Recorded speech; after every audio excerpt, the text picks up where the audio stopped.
Yo, what's up guys, it's Xrayz. Welcome back to another episode of my weekly top 10 series.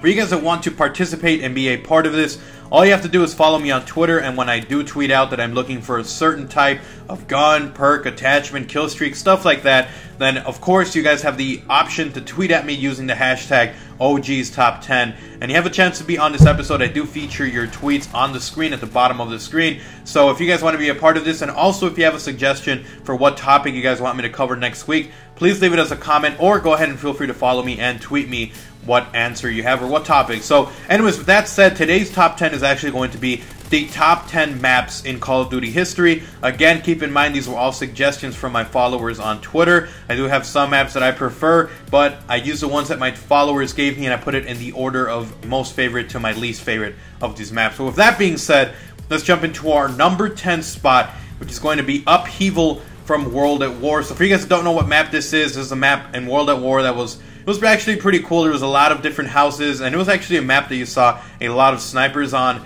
And honestly, it was one of the most fun maps in World at War just because of the fact that they actually had tanks around the map. You're able to get in there and just destroy people. So for you guys that don't know, World at War actually had tanks, which was pretty cool. One of the cool things, and this was one of the maps that actually featured those tanks. Moving on to our number 9 spot, we got Standoff from Black Ops 2. This is actually one of the first maps I actually played when I got Black Ops 2 early, and it's actually a really well-made map. I think it's actually one of the best received maps in Black Ops 2 along with Raid and Nuketown. But it's just very well made. Both sides of the map, there's really no negative side to be on in this map. You got great sniping spots on both sides, a lot of action on all sides of the map, and really I can't even think of one bad thing that was on the map. So number 9 spot goes to Standoff, another really awesome map. Moving on to our number 8 spot, we got Summit from Black Ops 1. If it wasn't for Nuketown and if it wasn't for a couple of other Black Ops maps, this would be my favorite map in Black Ops. It's an amazing map, honestly. It's one of the few snow maps that was actually really good. Usually people don't like snow maps. You know, some of the maps in Ghost that are snow just completely suck ass, but honestly, one of the most amazing maps. I really enjoyed it. Moving on to our number 7 spot, we got Favela from Modern Warfare 2.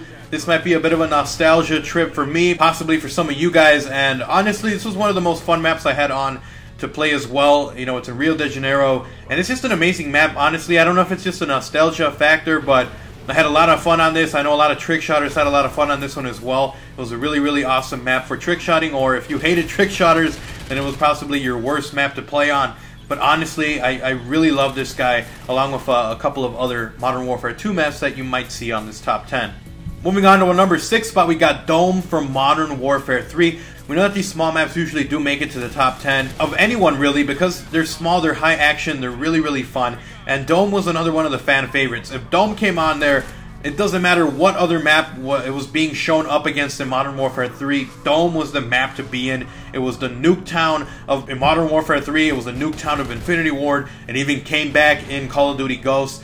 Just an amazing map to play on, really small, but honestly just an amazing map. Snipers could be on here, SMGs, shotguns, AR, everything worked on this map, even though it was so small. But anyways, that was number 6. Let's move on to our number 5. Number 5 is one of my most favorite Black Ops 1 maps. It's Firing Range. And Firing Range, again, was another one of those maps that was brought back in Black Ops 2's studio. But honestly, just I don't know why. I don't know why this map was just so amazing. It was the layout, the way the spawning system worked on here. There was so many high points on the map. But honestly, another one that was really well done. Just an amazing map as well. But moving on from our number 5 spot, we're going down to the number 4. We have Raid from Black Ops 2. And I think Raid, for a lot of people, might be their favorite map of all time. Even more so than Nuketown. Just because of the way the map played. It was one of the perfect running maps. It wasn't one of those maps where it was perfectly symmetrical, but it didn't really matter. You had great openings on both sides. It was one of those really long maps. Again, another map where you could have snipers, ARs, you could have shotguns, SMGs, LMGs. It was the absolute perfect map for any single type of player, and you know, everyone always got their best gameplays on Raid. It wasn't Nuketown 2025, it was Raid from Black Ops 2. But that was our number 4 spot. Let's move on to our number 3. Is Terminal from Modern Warfare 2. Terminal, another one of those nostalgia factors, bring back games. This map was honestly one of the few where everyone picked it, and again, another great map for sniping, SMGs. Basically, all the ones in this top 10 are one of those maps that everyone could absolutely do well in. Moving on to our number 2 spot, we got Nuketown.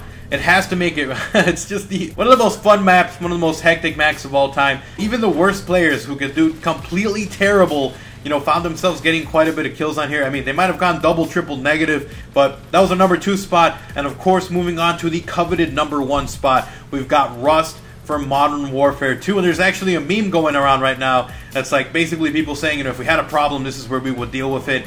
And honestly, the most iconic 1v1 map of all time. If you wanted to get better at quickscoping, Rust was the place to be. If you wanted to find out if you were better at 1v1 than another one, Rust was the place to be. If you were just playing team deathmatch, Rust was the place to be. It was so small, so hectic. But, you know, again, this one possibly because of just that 1v1 factor and the nostalgia, I have to give it the number 1 spot. But anyways, guys, with that being said, let me know what top 10 or top 5 maps you have from any Call of Duty. It can be your top 5 from all of the Call of Duties. Leave it as a comment down below. And if you have an idea for what topic you guys want me to cover next week, then feel free to leave it as a comment down below as well. And also, if you guys want to be a part of this, make sure to follow me on Twitter. A link is in the description. Go follow me whenever I'm going to pick a new topic. I pick it from the comments. And of course, I do ask you guys to use OG's Top 10 whenever you tweet me. It's a great way to be a part of my channel. It's really awesome, really interactive. But anyways, guys, hopefully you guys enjoyed this episode of the Top 10. Leave me your top 10. And of course, if you enjoyed the video, remember to slap a like and a favorite. Absolutely amazing support on the last episode.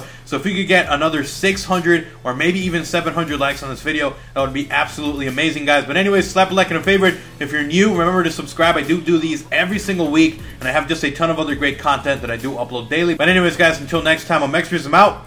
Peace.